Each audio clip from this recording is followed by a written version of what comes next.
ఆర్థిక విషయాల్లో బాగా హెచ్చుతగ్గులు ఉంటాయండి. మీ వ్యాపారంలో మిశ్రమ ఫలితమని కూడా చెప్పచ్చు.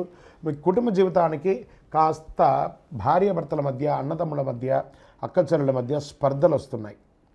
మీ నోటి దురుసు ద్వారా మనుషుల్ని దూరం చేసుకునే అవకాశాలు ఈ నెల ఎక్కువ కనబడుతున్నాయి. అది మీ తప్పు కాదు, గ్రహాలేక కలయిక కూడా ఉంది కాబట్టి జాగ్రత్తగా ఉండాలి. ఎంతటి వారినైనా కాస్త ప్రేమానురాగాలతో మాట్లాడడం నేర్చుకోండి.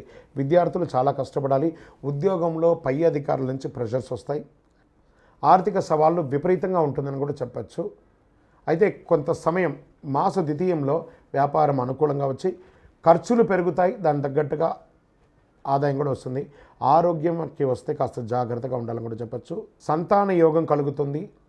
వ్యాపారస్తులకి అధిక లాభాలు రావాలని రాంగ్ ఇన్వెస్ట్మెంట్ చేసి నష్టపోకండి. రాజకీయ నాయకులకి, ప్రజాక్షేత్రంలో వారికి చాలా గడ్డు కాలం. జాగ్రత్త జాగ్రత్త జాగ్రత్త.